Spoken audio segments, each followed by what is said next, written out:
बाळांनो, very very warm welcome. आपण last लेक्चरमध्ये जेनेटिक्स मधला प्लिओट्रॉफी हा फिनॉमिना शिकलो. प्लिओट्रॉफी म्हणजे काय असते, प्लिओट्रॉफीचं आपण एक्झाम्पल पण डिस्कस केलं.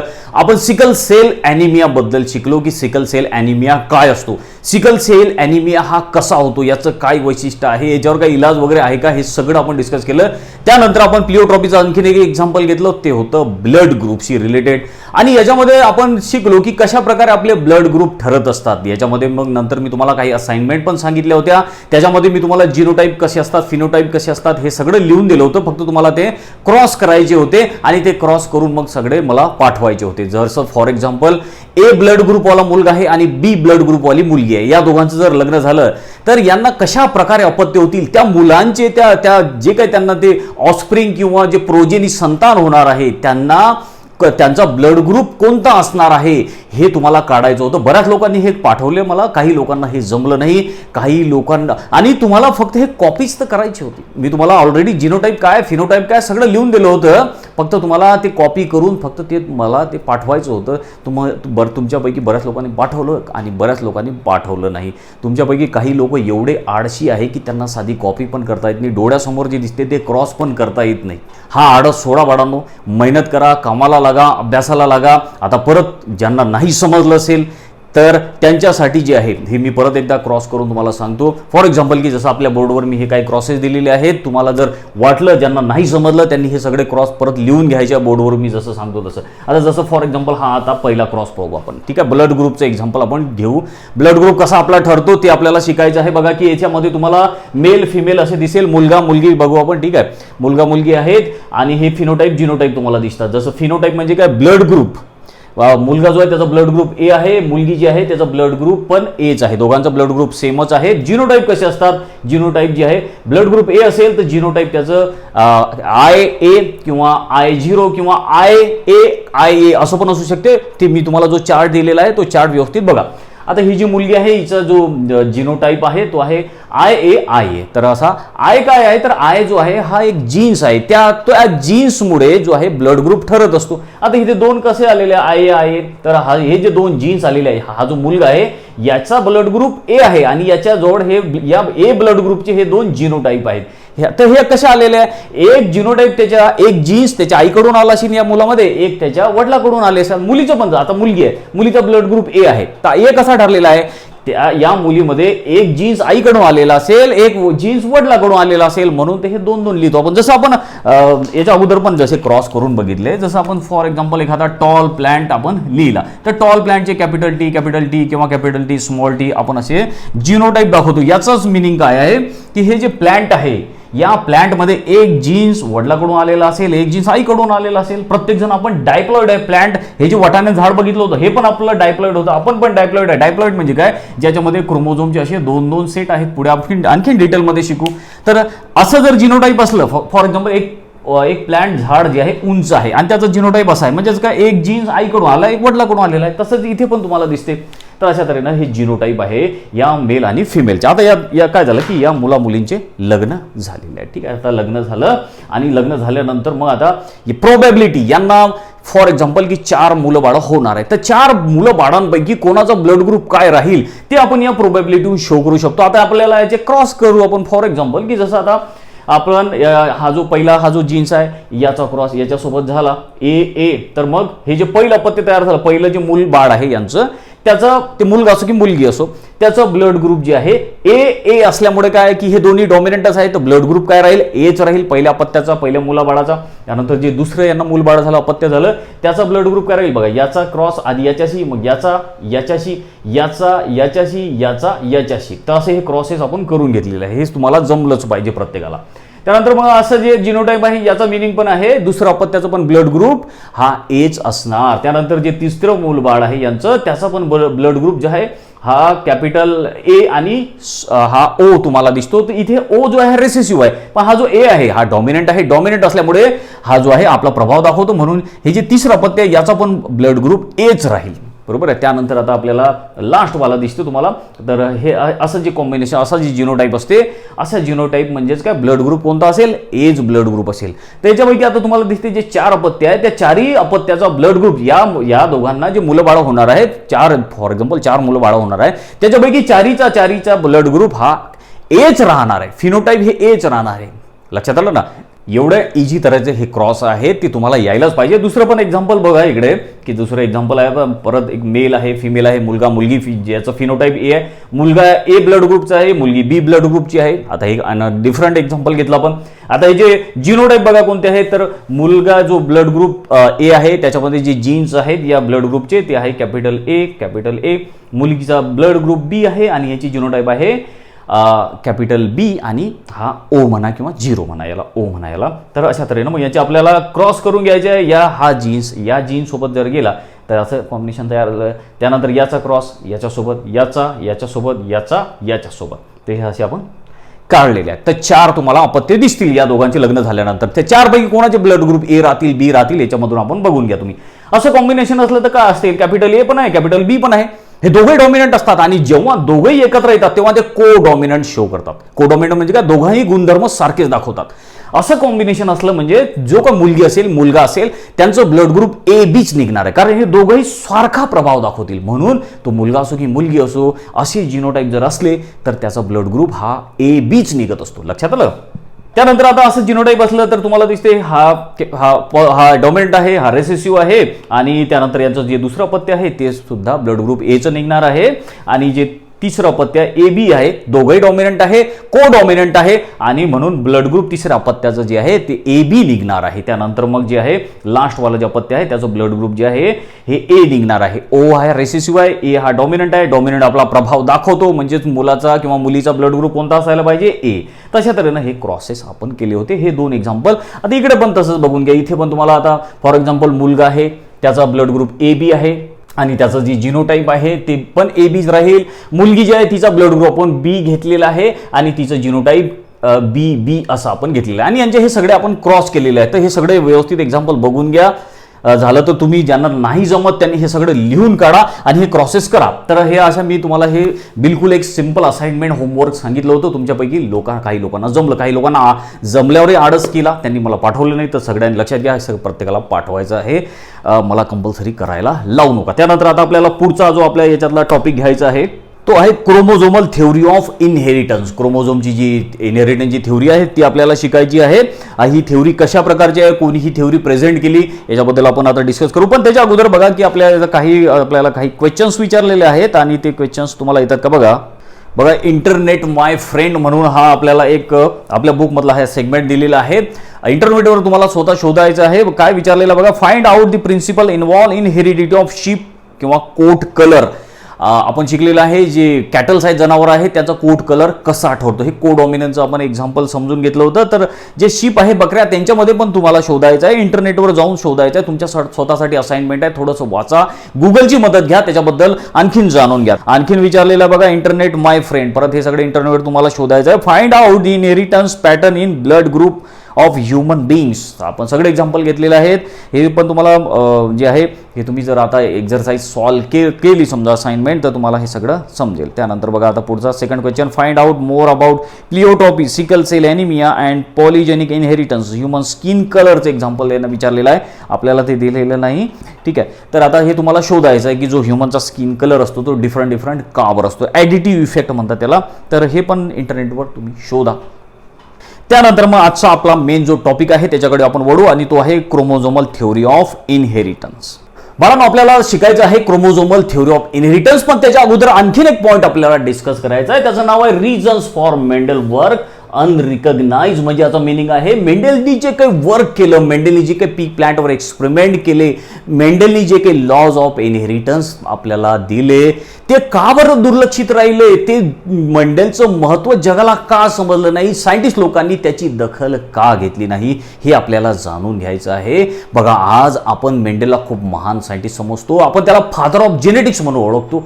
पण जेव्हा मेंडेल जिवंत होता तेव्हा त्याला कोणीही लक्ष दिलं नाही त्याच्याकडे, त्याच्या कामाची कोणीही दखल घेतली नाही. मेंडेलनी कंटिन्युअसली 1856 टू 1863 या 7 वर्षापर्यंत खूप मेहनतनी, खूप जिद्दीने, काटेकोरपणे या पी प्लांटवर, वाटाण्याच्या झाडावर एक्सपेरिमेंट केले आणि मग सगळं आपलं जे एक्सपेरिमेंट आहे त्याचे जे पॉच्युलेट्स असतील ते सगळं लिहून मग त्याच्या देशामध्ये जी काही मोठी संघटना आहे, सायंटिस्ट लोकांची मोठी संघटना आहे, त्या संघटनेसमोर, त्या सायंटिस्ट लोकांसमोर त्यांनी ते आपले जे एक्सपेरिमेंट आहेत, त्यांचे जे पॉच्युलेट्स आहेत, त्याचं जे काय म्हणणं आहे, त्याला जे काय आढळलं ते सगळं लिहून मग त्यांनी त्या सायंटिस्ट लोकांसमोर मांडलं.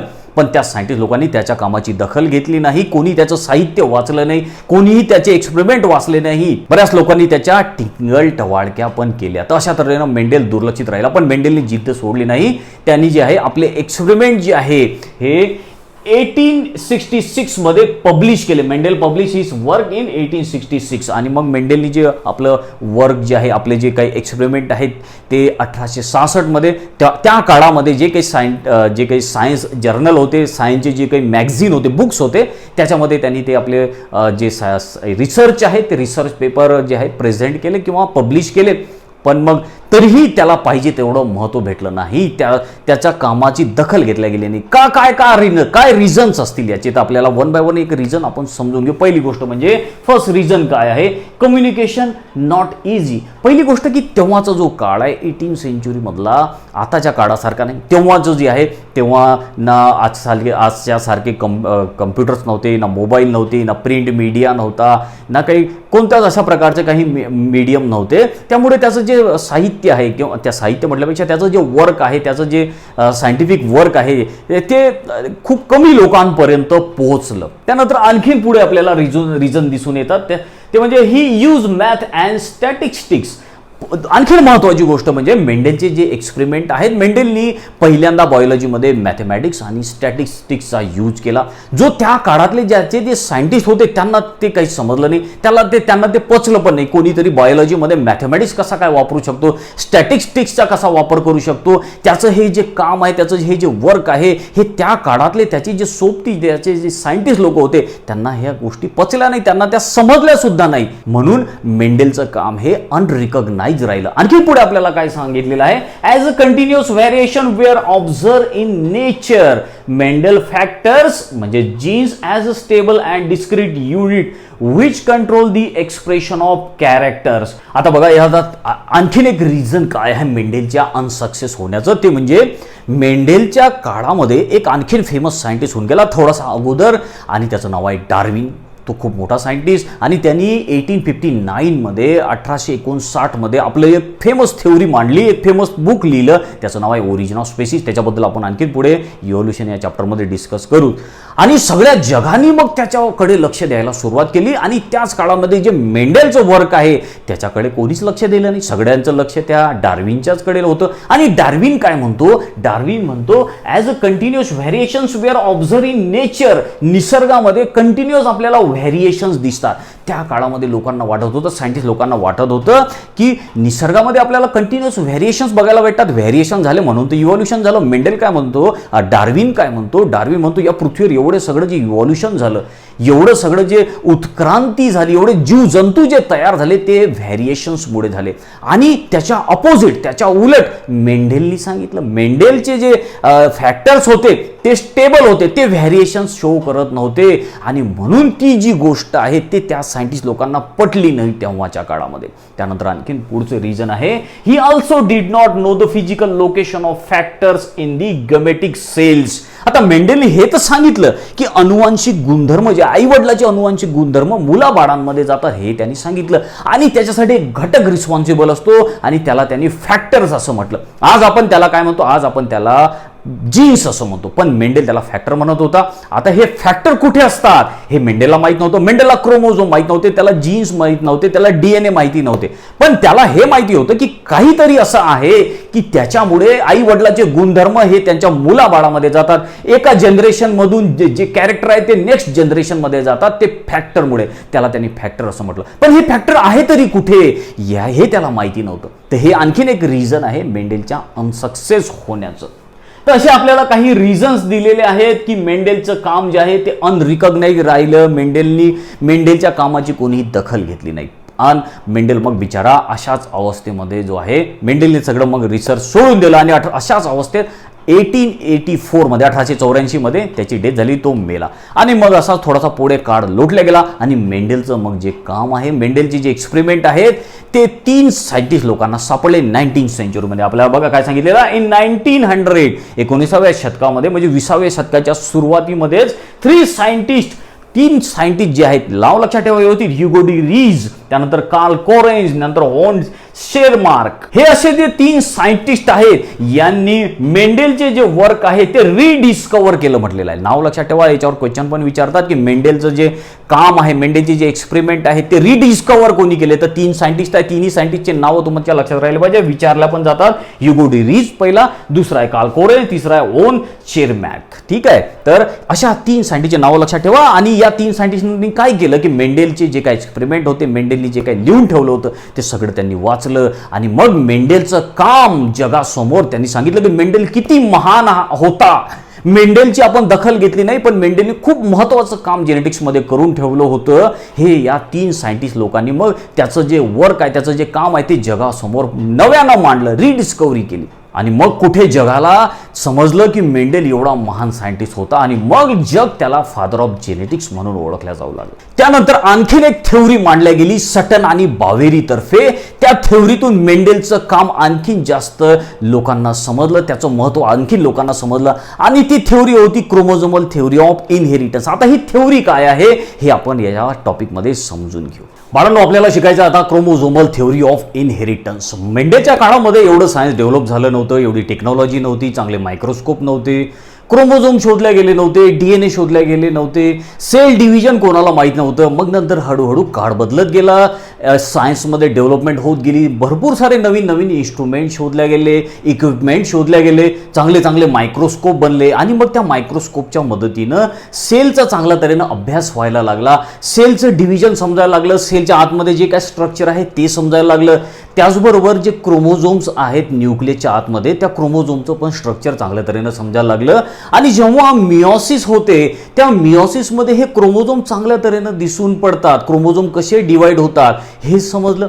आणि मग हे लक्षात आलं की हेरिडिटीसाठी जे आहे ते क्रोमोझोम रिस्पॉन्सिबल असतात. आणि असा दावा सर्वात आधी कोणी केला, तो म्हणजे वॉल्टर सटन आणि थिओडोर बावेरी या सायंटिस्टनी. त्यांनी सांगितलं की आई वडिलाचे जे गुणधर्म आहेत ते मुलांबाळांमध्ये जातात, ते म्हणजे क्रोमोझोम्समुळे. तर हेरिडिटीसाठी, इनहेरिटन्ससाठी कोण रिस्पॉन्सिबल आहे, तर क्रोमोझोम रिस्पॉन्सिबल आहे, असं सगळ्यात आधी सांगणारे हे जे 2 सायंटिस्ट होते. आणि मग यांनी ही थेओरी मांडली पूर्ण जगासमोर आणि त्या थेओरीला त्यांनी नाव दिलं क्रोमोझोमल थेओरी ऑफ इनहेरिटन्स. आणि ही थेओरी प्रपोज करणारे 2 सायंटिस्ट, त्यांचं नाव आहे, this theory was propose by Walter Sutton and Theodor Boveri in 1903.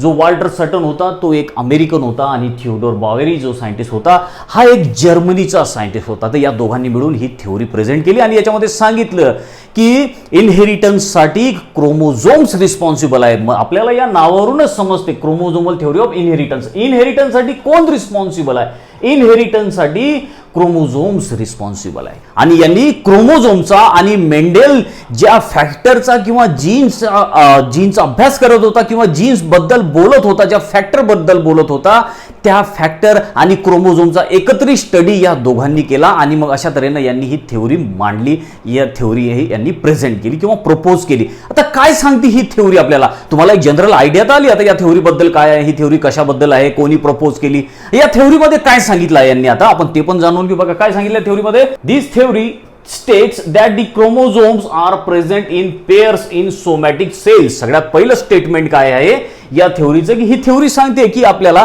की क्रोमोझोम जे आहे पेअर मध्ये प्रेझेंट असतात. आपल्याला माहिती आहे जोडी जोडीने क्रोमोझोम प्रेझेंट असतात, जसं की या डायग्राम मध्ये तुम्हाला दिसते की जोडी जोडीने आहेत किंवा अशा प्रकारचे ते क्रोमोझोम प्रेझेंट असतात, बरोबर आहे. आणि कुठे प्रेझेंट असतात सांगितलं, सोमॅटिक सेल्स मध्ये. ह्या सोमॅटिक सेल्स म्हणजे कोणत्या, ह्या ज्या आपल्या बॉडीच्या सेल्स आहेत ना, कानाच्या, नाकाच्या, डोळ्याच्या, किडनी, यांना सोमॅटिक सेल्स असं म्हणतात. आणि ज्या आपल्या स्पर्म आहेत आणि जे ओहम आहेत यांना जर्म सेल असं म्हणतात. तर सोमॅटिक सेल म्हणजे ह्या बॉडीच्या सेल. या बॉडीच्या सेलमध्ये क्रोमोझोम असे जोडी जोडीने असतात, हा क्रोमोझोम, हा क्रोमोझोम, हा क्रोमोझोम, हा क्रोमोझोम, पेअरनी क्रोमोझोम प्रेझेंट असतात. त्यानंतर पुढे काय सांगते ही थेओरी आपल्याला, during the gamete formation homologous chromosome pair segregate and assort independently during meiosis. आता जेव्हा मिओसिस होईल बघा, मिओसिसमध्ये मिओसिसमध्ये गमीट तयार होतं. आपल्याला माहिती, आपण सेल डिव्हिजन शिकलो तेव्हा त्याच्यामध्ये लास्ट इयरमध्ये 11व्या वर्गामध्ये तुम्हाला हे माहीत असेल सगळं काही, की कशा तऱ्हेनं मिओसिस होते आणि मग त्याच्यामध्ये क्रोमोझोम जे डिवाइड होऊन जातात, स्पर्म फॉर्म होतात, ओहम वगैरे फॉर्म होते. तर त्याच्यामध्ये आपण शिकलो. आता काय सांगते ही थ्योरी बघा आपल्याला पुढे, जेव्हा गमीट फॉर्म व्हायला लागतात, काय सांगितलेलं आहे, during gamete formation homologous chromosome pair, जे होमोलॉगस क्रोमोझोम्स आहेत ते पेअर करायला लागतात, जोडी करा. होमोलॉगस क्रोमोझोम म्हणजे काय, मी तुम्हाला आधी पण सांगितलं, जेव्हा सेल डिवाइड व्हायची वेळ येते, जेव्हा गमीट तयार व्हायची वेळ येते. गमीट म्हणजे काय, स्पर्म आणि ओहम याला आपण गमीट म्हणतो. जेव्हा गमीट तयार व्हायची जेव्हा वेळ येते तेव्हा हे जे होमोलॉगस क्रोमोझोम आहे ते पेअर तयार करतात, ते जोडी तयार करतात. म्हणजे काय, जसं की आता फॉर एक्झाम्पल होमोलॉगस क्रोमोझोम कोणाला म्हटलं आपण, जे क्रोमोझोम एकसारखे दिसतात, जोडी. आता फॉर एक्झाम्पल आता माझ्याकडे हे दोन आहेत पेन, ठीक आहे. आता हे दोन एकाच साईजचे आहे, बिलकुल सेम साईजचे आहे, तर काय म्हणणार आपण याला, होमोलॉगस क्रोमोझोम. लक्षात आलं ना. तर जेव्हा गमीट फॉर्म व्हायची वेळ येईल तेव्हा हे होमोलॉगस क्रोमोझोम आपापली जोडी तयार करतात. जसं ही एक पेअर फॉर्म झाली, ही एक पेअर फॉर्म झाली. आता तुमच्या लक्षात आलं असेल की हे एक पेअर मोठ्या क्रोमोझोमचे लांब आहेत हे, बरोबर, आणि हे छोटे क्रोमोझोम आहेत. तर बरोबर या क्रोमोझोमनी आपापल्या जोड्या तयार केला, एक सारखेच दिसणारे एका सारख्या साईजचे क्रोमोझोम एकामेका जवळ आले, याला होमोलॉगस क्रोमोझोम असं म्हणतात. तर गमीट तयार व्हायच्या वेळी होमोलॉगस क्रोमोझोमची जोडी तयार होते, सेग्रिगेट होतात. मग नंतर हे क्रोमोझोम जे आहेत हे सेग्रिगेट होतात and assort independently during meiosis. त्यानंतर काय होते की जेव्हा गमीट फॉर्म होतील, जसं की फॉर एक्झाम्पल हा आहे स्पर्म आणि हा आहे ओहम, तर काही क्रोमोझोम जे आहेत या स्पर्म मध्ये जातील आणि काही क्रोमोझोम या ओहम मध्ये जातील. तर अशा तऱ्हेनं गमीट फॉर्म व्हायच्या वेळी हे क्रोमोझोम सेपरेट होऊन जातात. इंडिपेंडेंट असॉर्टमेंट आपण शिकलो, हे एकामेकापासून कोणता क्रोमोझोम कोणत्याही गमीट मध्ये जाऊ शकतो, याला आपण इंडिपेंडेंट असॉर्टमेंट असं म्हटलेलं आपण शिकलो पण आहे. तर अशा तऱ्हेने ही थ्योरी आपल्याला सांगते, एवढं सिंपल ही थ्योरी आहे. आणि मग जेव्हा हे गमीट तयार झाले, आता जसं की हे स्पर्म तयार झालं, ही पण सेल आहे, आणि हे जे ओहम आहे ही पण सेल आहे. आता यांच्यामध्ये ही सेल आहे म्हणजे काय, यांच्यामध्ये न्यूक्लियस असेल, या न्यूक्लियसच्या आतमध्ये हे क्रोमोझोम प्रेझेंट असतात. जसं हा स्पर्म आहे, आपण शिकलो स्पर्म वगैरे, तर स्पर्मचं हे न्यूक्लियस, या न्यूक्लियसच्या आतमध्ये हे क्रोमोझोम प्रेझेंट आहेत. आणि जेव्हा मग या स्पर्मची भेट जेव्हा या ओहम सोबत होणार तेव्हा मग या दोघांचे न्यूक्लियस एकामेकांसोबत फ्यूज होतात, आणि मग हे क्रोमोझोमची जोडी आणि ही क्रोमोझोमची जोडी, म्हणजे इकडच्या या स्पर्म मधल्या क्रोमोझोमची जोडी आणि ओहम मधल्या क्रोमोझोमची जोडी, यांच्यापासून मग परत काय तयार होऊन जाते, एक डायप्लॉइड ऑर्गॅनिझम तयार होऊन जातो.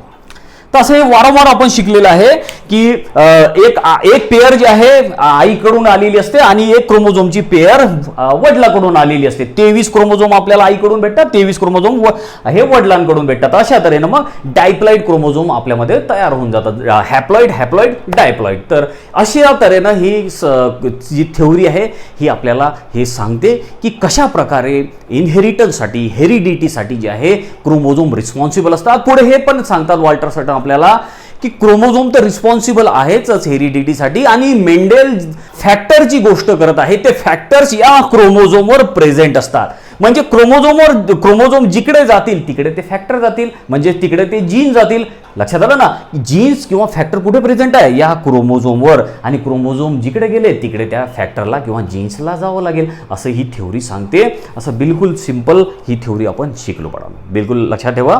आणि आता त्यानंतर मग आपल्याला आणखी एक ऍक्टिव्हिटी दिलेली आहे, त्या ऍक्टिव्हिटीमधून आणखीन चांगल्या तऱ्हेने आपल्या अजून लक्षात येईल. हे बघा, एक डायग्राम दिलेली आहे, आपल्याला चांगल्या तऱ्हेने ऑब्झर्व करायला सांगितली आहे डायग्राम, आणि याच्या आधारे आपल्याला काही क्वेश्चनचं आन्सरिंग पण करायचं आहे. बघा काय आहे activity, observe the following diagram and answer the question given below.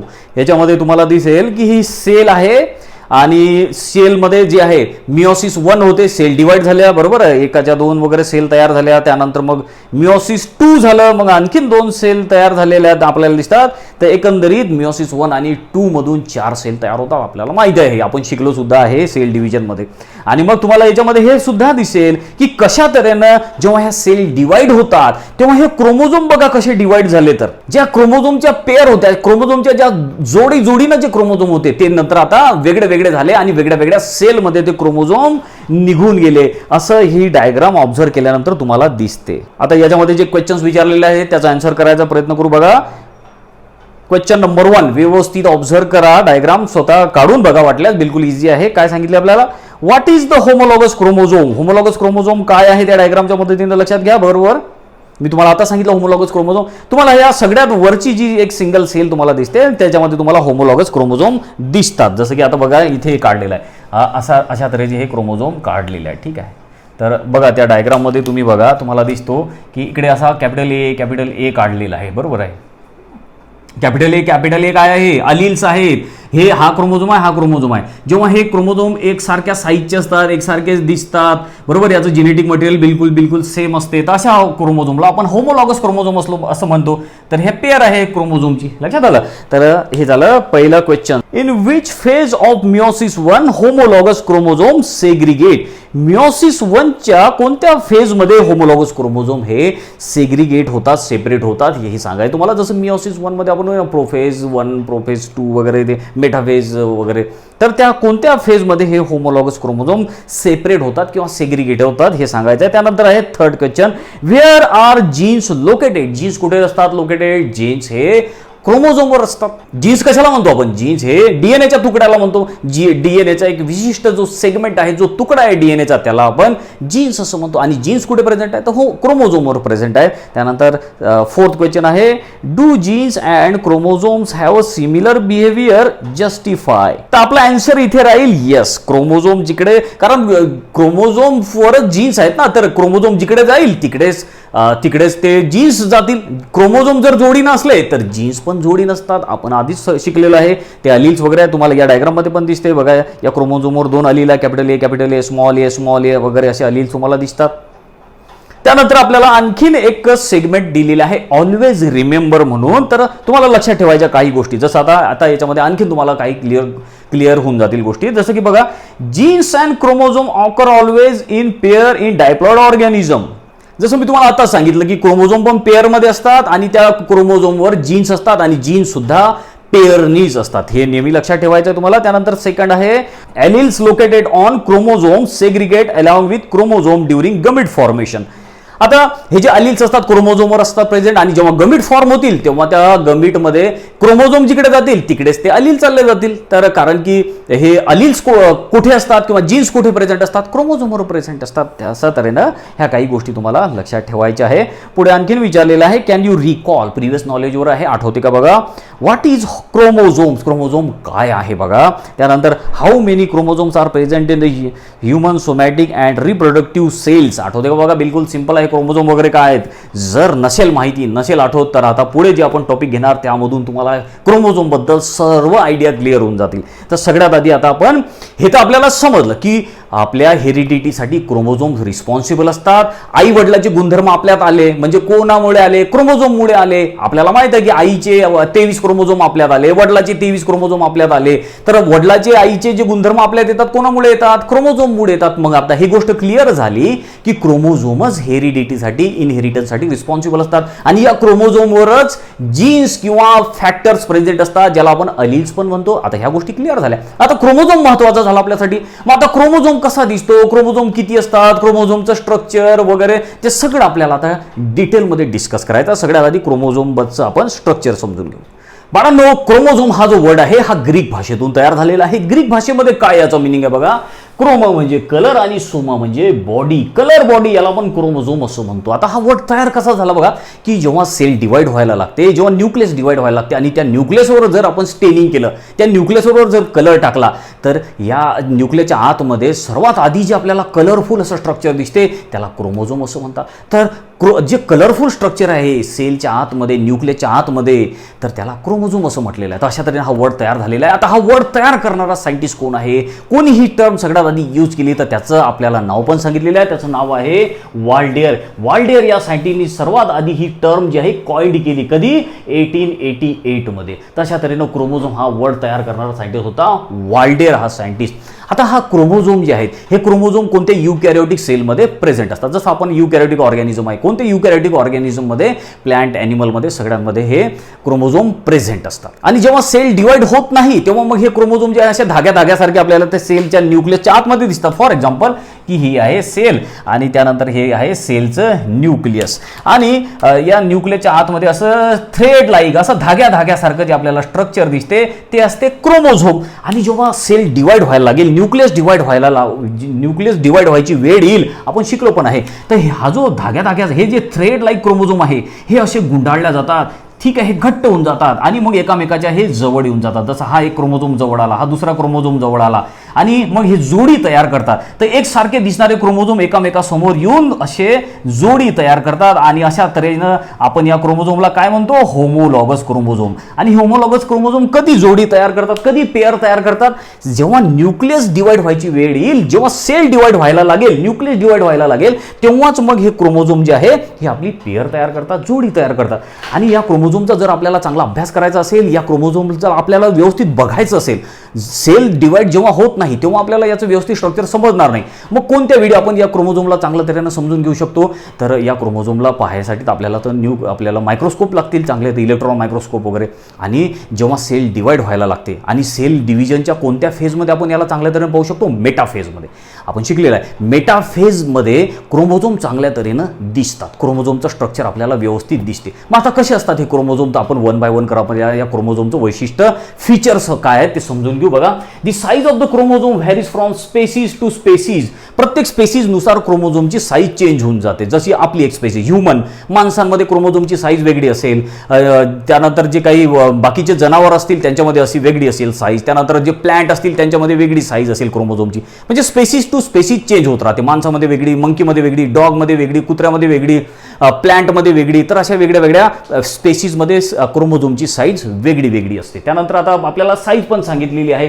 जसं की क्रोमोझोम जे आहेत हे एका युकॅरियोटिक सेलमध्ये आपल्याला 0.1 मिलीमीटर टू 33 मिलीमीटर एवढ्या लेंथचे ते क्रोमोझोम असतात. आणि याची आपल्याला थिकनेस पण दिली आहे. थिकनेस आहे 0.2 टू 2 मायक्रोमीटर एवढी याची थिकनेस असते. ओव्हरऑल जनरली आपल्याला थिकनेस दिलेली आहे. त्यानंतर आता या क्रोमोझोमचा काय रोल असतो तो पण सांगितलेला आपल्याला. They are capable of self replication. हे क्रोमोझोम जे आहे सेल्फ रेप्लिकेट होतात, डबल होतात. जेव्हा सेल हे जे सेल जेव्हा न्यूक्लियस डिवाइड व्हायला लागेल, सेल डिवाइड व्हायला लागेल, तेव्हा हे क्रोमोझोम रेप्लिकेट होतात, डबल होऊन जातात. हे त्यानंतर पुढे सांगितलेलं आहे and play vital role in heredity. हे जे क्रोमोझोम आहे यांचा महत्वाचा रोल कशामध्ये असतो, हेरिडिटीमध्ये, अनुवांशिकतेमध्ये यांचा महत्वाचा रोल असतो. आपल्याला माहित आहे की आई वडिलाचे क्रोमोझोम असतात आपल्यामध्ये येतात. आपल्यामध्ये 46 क्रोमोझोम आहे की नाही, कोणत्याही ऑर्गॅनिझम मध्ये घ्या 46 क्रोमोझोम आहे. फॉर एक्झाम्पल आपल्यामध्ये 46 क्रोमोझोम आहे. कसे आले, आपल्या आईचे 23 क्रोमोझोम आपल्यात आले, वडिलाचे 23, म्हणजे आपल्यामध्ये किती झाले, 46 क्रोमोझोम झाले. आपल्या आई वडिलाचे गुणधर्म आपल्यात आले.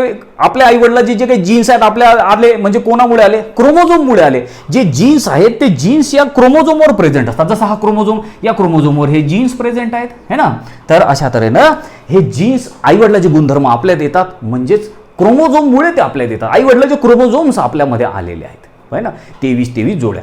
तर अशा तऱ्हेनं हे क्रोमोझोम हेरिडिटी किंवा अनुवांशिकतेसाठी पण जबाबदार असतात. त्यानंतर म्युटेशन, क्रोमोझोममुळे म्युटेशन पण होते. हे म्युटेशन काय असते तर आपण पुढे शिकू. म्युटेशन म्हणजे काय की sudden changes in genetic material. जे जेनेटिक मटेरियल असते किंवा जे ऑर्गॅनिझम असतात त्यांच्यामध्ये अचानक असे बदल होऊन जातात काही कारणामुळे. वेगळे कारण असतात म्युटेशनचे, ते पुढे आपण नंतर शिकू. तर त्या वेगळ्या कारणामुळे ऑर्गॅनिझममध्ये सडन अचानक असे बदल होऊन जातात, त्याला म्युटेशन असं म्हणतात. तर म्युटेशनल थेओरी पण आहे, आपण ते नंतर डिस्कस करू.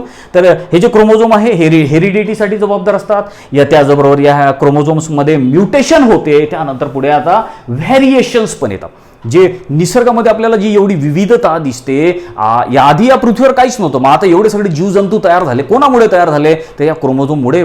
या क्रोमोझोममध्ये व्हॅरिएशन्स आले, बदल झाल्यामुळेच ते एवढे सगळे ऑर्गॅनिझम तयार झाले. माकडापासून माणूस तयार झाला, माकडामध्ये व्हॅरिएशन्स झाले. जो मंकी आहे त्या मंकीमध्ये व्हॅरिएशन्स आले आणि माणूस तयार झाला, आपण तयार झाला. लक्षात आलं. आणि पुढे सांगितलेलं आहे इव्हॉल्युशनरी डेव्हलपमेंट. जी इव्हॉल्युशन आहे त्या इव्हॉल्युशनमध्ये पण क्रोमोझोमनी महत्त्वाचा रोल प्ले केलेला आहे. ऑफ युकॅरियोटिक स्पेसीज, जे युकॅरियोटिक स्पेसीज म्हणजे आपण पण, आपल्यामध्ये इव्हॉल्युशनमध्ये महत्त्वाचा रोल या क्रोमोझोमनी प्ले केलेला आहे. त्यानंतर आणखीन काय आहे वैशिष्ट्य या क्रोमोझोमचं. Chemically eukaryotic chromosomes are made up of DNA, histone and non histone proteins. Chromosome कशाचे बनलेले आहेत, आपल्या बॉडीमध्ये जे क्रोमोझोम आहे, आपल्या सेलमध्ये न्यूक्लियसमध्ये आपल्या जे क्रोमोझोम आहे, क्रोमोझोम कुठे असतात? सेलच्या न्यूक्लियसमध्ये क्रोमोझोम असतात. आणि कशाचे बनलेले आहेत? आपल्याला सांगितलेलं आहे मेड अप ऑफ डीएनए. ह्या डीएनए पासून हे क्रोमोझोम बनलेले आहे. डिटेलमध्ये नेक्स्ट चॅप्टरमध्ये याचं स्ट्रक्चर समजायला आपल्याला भेटणार आहे. क्रोमोझोम मध्ये डीएनए आहेत आणि सोबत हिस्टोन आहेत. हिस्टोन काय? ऍक्च्युली हिस्टोन एक प्रकारचं प्रोटीन आहे. त्यानंतर non histone protein, histone protein, non histone protein आणि डीएनए या सर्वां मिळून बनलेला आहे आपला हा क्रोमोझोम. लक्षात आलं का? तशा तऱ्हेनं क्रोमोझोम्स आपले तयार झालेले आहे. क्रोमोझोमचं हे फीचर आहे, हे वैशिष्ट्य आहे. तर इथपर्यंत जे आहे बाळांनो, आपण या क्रोमोझोमचा अभ्यास केलेला आहे. इथपर्यंत जेनेटिक्समध्ये आपण आता येऊन पोहोचलेला आहे. आणि आजच्या लेक्चरमध्ये आपण आता इथेच थांबू.